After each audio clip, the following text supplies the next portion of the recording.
De mito a misterio, la historia de Marisol, o Pepa Flores, es una de las más cautivadoras en la televisión, el cine y las revistas de chismes.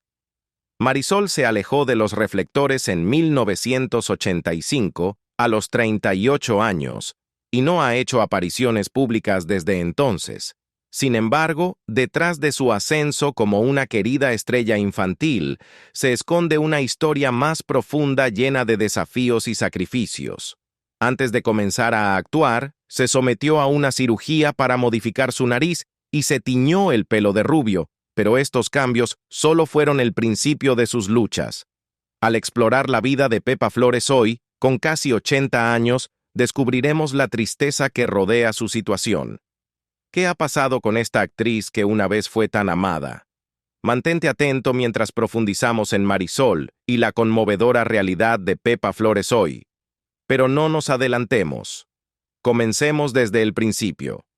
Nacida en un hogar humilde, en una granja en Málaga, desde joven mostró un talento natural para el canto y el baile.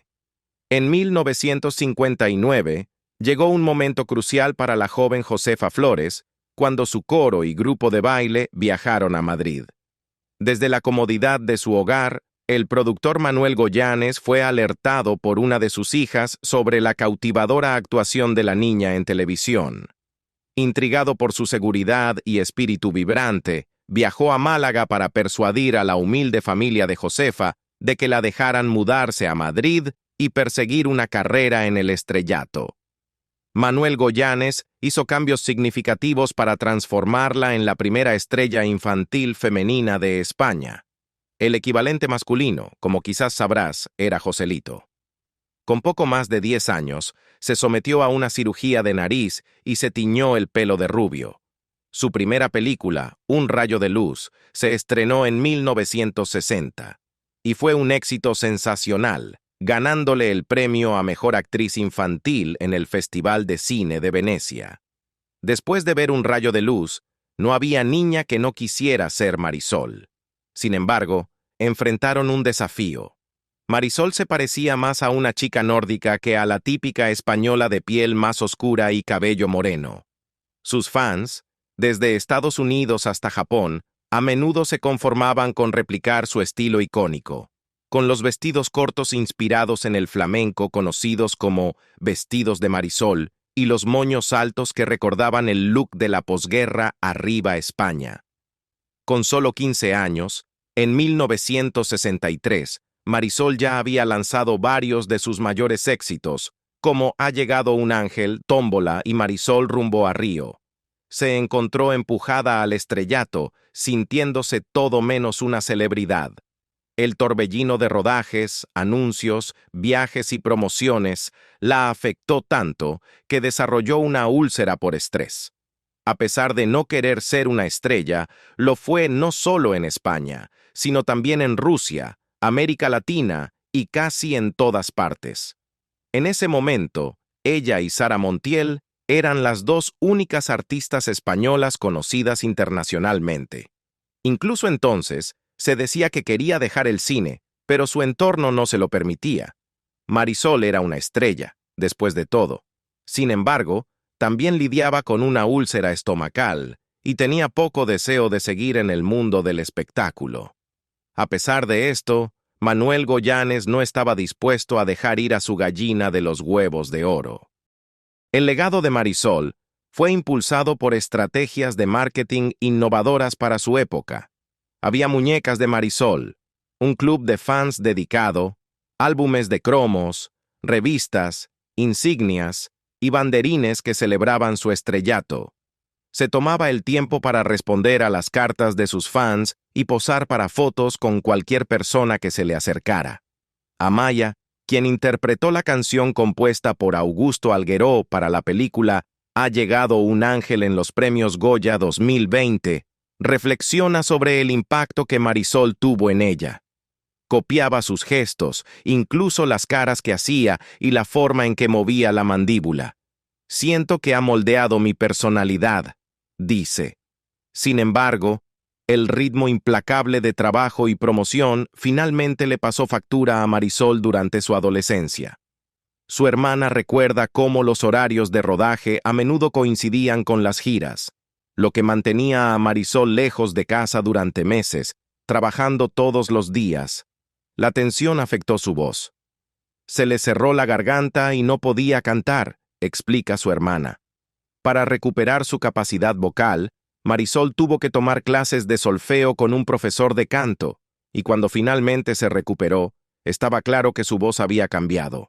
Se había vuelto mucho más grave. Años después, Marisol expresaría su descontento con esa etapa de su infancia, cuando se sintió obligada a fingir alegría y lealtad que no coincidían con su deseo de independencia. En un artículo para El País en 1983, Diego Galán señaló: otros antiguos niños prodigio también han revelado la verdad detrás de ese cine consumista, producido en masa por la compañía de Manuel Goyanes, que prosperó gracias al éxito de Marisol. No todo en la vida de Marisol fue negativo. También hubo momentos encantadores.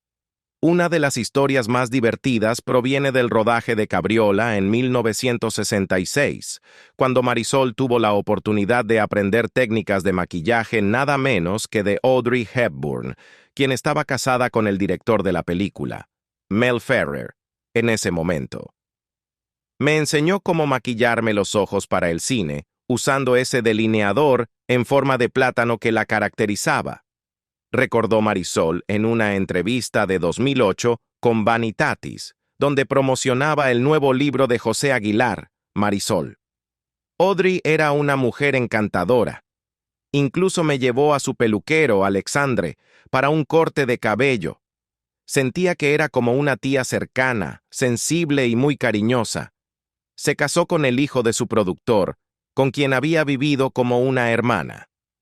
El 16 de mayo de 1969, Marisol se casó con Carlos Goyanes, el hijo de su productor, con quien había crecido durante su infancia y adolescencia.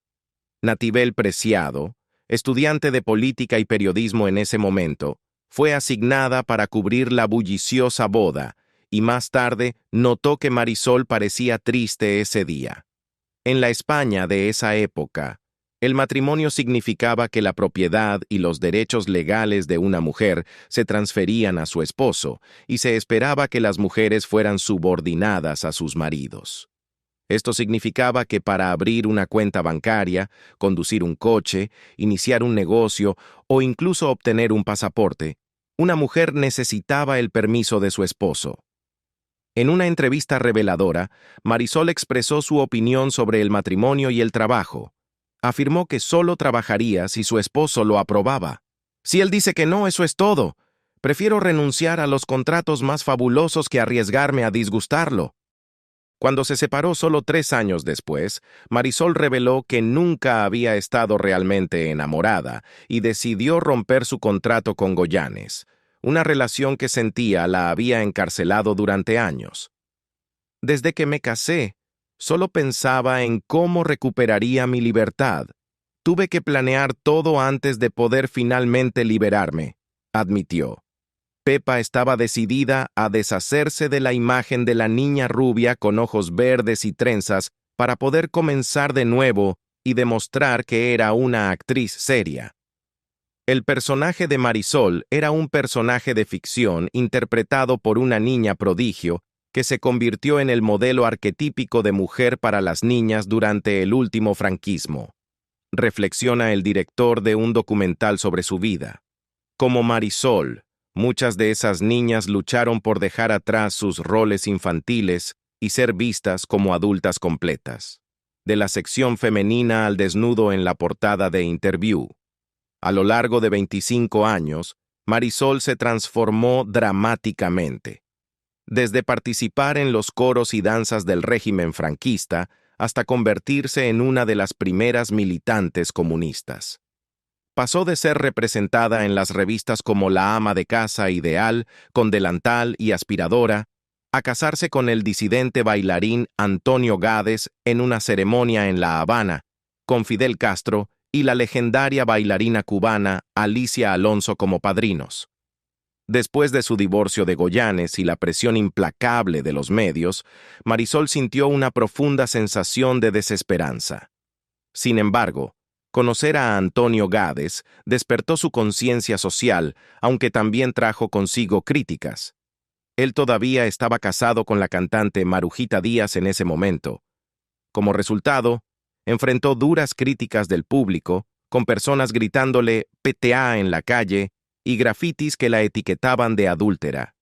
Marisol, a pesar de los valores franquistas que le impusieron, era naturalmente rebelde, y en Antonio Gades encontró a alguien que reforzaba esos ideales, explica su biógrafo Luis García Gil. Se inclinó hacia una España completamente diferente a la que alguna vez la celebró. La gente hablaba de traición, pero no fue traición, fue evolución. Cuando nació su primera hija, María Esteve, en 1975, Marisol y Gades buscaron privacidad en Altea, lejos del foco de atención. Sin embargo, un año después, su paz se rompió cuando Marisol descubrió que los kioscos estaban llenos de su imagen desnuda en la portada de la revista Interview. Fue devastador. Las fotos habían sido tomadas 6 años antes, durante su matrimonio con Carlos Goyanes, quien había organizado la sesión para promocionarla para una película dirigida por el italiano Bernardo Bertolucci. Marisol nunca había consentido la publicación de las fotos y no recibió ni un solo centavo de los millones de copias vendidas. Las fotos fueron una traición, pero lo peor fue ver a una serie de hombres juzgándome como si fuera solo un trozo de carne expuesta, lamentó la actriz. Esos hombres eran, entre otros, Juan Marcé y Juan Luis Cebrián, cuyos escritos, tratándola como a una mujer objetivada, aparecen en la película. 4 años después, regresó a la misma revista para finalmente compartir su historia sin filtros. Dio 3 entrevistas consecutivas a José Luis Morales, detallando una serie de experiencias degradantes. Simplemente quiere que la gente sepa que hay todo un mundo de sufrimiento, angustia y ansiedad entre Marisol y Pepa Flores que no desearía a nadie, dijo Morales. Esto marcó su segundo intento de escribir su biografía. El primero, con Francisco Umbral, terminó cuando perdió la confianza en él para retratar a los acosadores que había encontrado. En esas páginas, Marisol se abrió sobre sus difíciles inicios, incluyendo la perturbadora verdad de que el amante de su primer empresario se acostó con ella durante las giras y la sometió a la violencia. Describió cómo tenían noches apasionadas justo al lado de ella, y cuando llegaba a Madrid, ya estaba más rasguñada que una alfombrilla de baño. ¿Te lo imaginas? Que querían presentarme como el modelo de una niña inocente y sumisa, el modelo a seguir para todos los niños de nuestra generación, pero no tienen idea del infierno que he atravesado, ni de lo que ha sufrido mi familia, contó. Pepa Flores ha hablado abiertamente sobre el lado oscuro de su tiempo con la familia Goyanes. Recordó a un fotógrafo que le tomó fotos en su casa, manteniendo una colección perturbadora de imágenes de niñas desnudas con vendas en la cara. También describió visitas a un chalet en El Viso, donde hombres, conectados con el régimen, la veían sin ropa. Estas dolorosas revelaciones, al igual que las acusaciones de Nevenka Fernández, llegaron mucho antes del movimiento Me Too, y como tal, tuvieron poco impacto en ese momento, sin justicia o reconocimiento real. Muchas otras mujeres y actrices decidieron permanecer en silencio, sabiendo que en aquellos días desafiar al sistema parecía imposible. Sin embargo, Pepa Flores se negó a quedarse callada. Antes de salir del ojo público, contó su verdad. Desde el momento en que me sacaron de Málaga, fui un producto de esa época, algo que vendieron. Ahora me doy cuenta de que mi imagen fue creada con un propósito, sin cuidar del ser humano detrás de ella. Durante el régimen de Franco, me robaron mi identidad. Hoy, no tengo nada que ver con eso. Ni siquiera me llaman Marisol. No quiero ser Marisol. Soy Pepa Flores, y de ese ser maravilloso que inventaron, no queda nada. Su rechazo a la persona de Marisol es claro. Marisol nunca existió realmente. Era un personaje creado para una época, una idealización de la chica española perfecta, rubia, encantadora y llena de vida, pero completamente desprovista de autenticidad. Durante generaciones consumimos ansiosamente sus películas, idolatrando su inconfundible encanto y energía contagiosa. Queríamos ser como ella, pero era un espejismo, una ilusión creada para mantener un estándar social. Un álbum subversivo y la partida de Gades precedieron su retiro vitalicio. En su camino de sanación y autodescubrimiento, en 1984, Pepa Flores asumió el papel de una figura legendaria del liberalismo español, interpretando a Mariana Pineda en televisión. Unos años antes, en 1980, había lanzado un álbum audaz y provocador, Galería de Perpetuas. El álbum tocaba temas de deseo femenino y abordaba sin miedo tópicos como el lesbianismo, la violación, la prostitución y la maternidad. A mediados de la década de 1980, la revista Tiempo informó que Gades estaba involucrado con un millonario suizo, con quien había vivido en Japón durante 2 meses y a quien presentó como su esposa. Esta revelación fue el golpe final para Pepa. Desilusionada y con el corazón roto, decidió alejarse del ojo público para siempre. Fin de su carrera. Un año después de su separación de Goyanes, Pepa comenzó una relación con Antonio Gades, con quien tuvo 3 hijas, María, Tamara y Celia.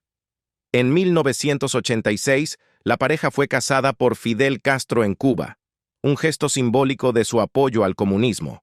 Durante ese tiempo, Pepa realizó 4 películas más y protagonizó la serie de televisión Mariana Pineda, aunque no recibió críticas favorables. Esto marcó el comienzo del fin de su carrera actoral. Después de su última película, Caso Cerrado, un título que parecía casi profético, se retiró y eventualmente se separó de Gades. Según su biógrafo, Aguilar, la tibia recepción de Mariana Pineda se debió más a la sorpresa del público al ver a Pepa en un papel tan diferente al de Marisol. A pesar de esto, él afirma que actuó admirablemente en todos sus papeles durante ese período. Con una carrera que abarca décadas de éxito, las ganancias de Pepa le permitieron vivir cómodamente durante más de 40 años, ya que adoptó una vida simple y modesta en Málaga. En 1988, 3 años después de retirarse y separarse de Gades, Pepa invirtió en un apartamento de 107 metros cuadrados en Paseo Farola, Málaga, con impresionantes vistas al mar. Desde entonces, ha residido en el 15º piso del edificio, donde también posee 4 trasteros. Hasta la muerte de su padre en 1999, este apartamento fue su única propiedad. Ese año, ella y sus hermanos heredaron la mitad de la casa de su madre en Paseo Marítimo en Melilla, así como una parte de una plaza de aparcamiento. En su retiro, Pepa encontró no solo seguridad financiera, sino también estabilidad emocional. En 2015, conoció al italiano Massimo Stecchini en la pizzería El Trastevere. A pesar de ser 11 años más joven que ella, su romance floreció, y desde entonces, él se ha adaptado a la vida tranquila de Pepa. Dejó todo atrás para dedicarse a ella, señala Aguilar. La entiende bien, lo cual no es fácil, dada la contradicción en la vida de Pepa. Alguien que anhela la anonimidad y, sin embargo, siempre es reconocida. La vida diaria de Pepa y Máximo es muy parecida a la de cualquier pareja de jubilados. Según sus vecinos en Málaga, disfrutan paseando por la Malagueta, comiendo fuera y recibiendo a familiares y amigos. A pesar de recibir nuevas ofertas de proyectos cada año, Pepa las lee y se mantiene firme en su decisión de permanecer retirada. En 2017, su hija Celia lanzó un álbum que incluía algunos de los grandes éxitos de su madre, pero incluso eso no fue suficiente para que Pepa regresara al estudio. Su familia respeta su elección de mantenerse alejada del foco de atención, y ni Celia ni María decidieron contribuir a este informe. Durante algunos años, Pepa compartió su talento musical, ofreciendo clases de canto gratuitas en una fundación para niños con esclerosis múltiple. Las cosas iban bien hasta que asistió a un evento de la fundación que involucraba a la prensa, lo cual vio como un intento de explotar su imagen. Decepcionada, cortó lazos con la organización. Ahora, solo canta en casa, a menudo tocando su guitarra en privado. El 5 de abril de 2018, en lo que podría verse como un asentamiento en una jubilación más tranquila y tradicional, Pepa realizó una segunda inversión inmobiliaria. Ella y Máximo compraron una propiedad de 419 metros cuadrados en Moclinejo, donde construyeron una casa de 117 metros cuadrados con una piscina de 23 metros. También han creado un pequeño huerto y tienen gallinas, mientras cultivan 6 hectáreas de tierra para el cultivo de almendras, según los registros públicos. Aunque Pepa rara vez habla sobre sus días como Marisol, la icónica figura rubia todavía aparece en televisión. La emisión más reciente fue el 9 de diciembre, cuando Cine de Barrio transmitió "Ha llegado un ángel". Pepa se mantiene firme en su decisión de permanecer fuera del ojo público, habiendo rechazado incluso un cheque en blanco de Enrique Cerezo, quien esperaba atraerla de vuelta a la gran pantalla. Esta es la vida de Pepa Flores, Marisol, después de la pérdida de su pareja. Primeras fotos en 5 años. Marisol salió brevemente de su retiro voluntario recientemente, y en el nuevo número de lecturas, puedes verla en las primeras fotos tomadas en 5 años. Fue vista disfrutando de una tarde de compras con su hermana Vicky. Justo el pasado septiembre, Pepa Flores enfrentó una pérdida inimaginable cuando su pareja de muchos años, Máximo Stechini, falleció a la edad de 63 años a causa de un infarto. A pesar de este dolor, la icónica actriz se mantuvo fiel a su vida privada y decidió no asistir a su funeral en Málaga. Pepa también se mantuvo firme en su decisión en 2020, cuando fue honrada con el prestigioso premio Goya honorario, a pesar de que la ceremonia tuvo lugar en Málaga. En su lugar, sus hijas María, Tamara y Celia la representaron en el evento. Circularon especulaciones de que sus 3 hijas podrían convencerla para que asistiera y aceptara el premio en persona, pero eso no sucedió. Como señaló el presidente de la Academia, su ausencia fue absolutamente coherente con la vida que ha elegido. La última vez que se vio a Pepa en público fue en 2016, cuando asistió a un recital de su hija Celia e incluso subió al escenario para bailar tómbola. Desde que se retiró de la vida pública en 1985 tras filmar Caso Cerrado, Pepa se ha instalado en una vida tranquila en su ciudad natal de Málaga, donde vive cerca de la playa de Malagueta, disfrutando de su hogar con un jardín y gallinas. En su vida privada, Pepa Flores ha triunfado sobre la persona mediática de Marisol. Sin embargo, el legado de Marisol continúa resonando, dejando una huella indeleble en la historia del país y sirviendo como símbolo de los cambios sociales que las mujeres han impulsado en las últimas décadas.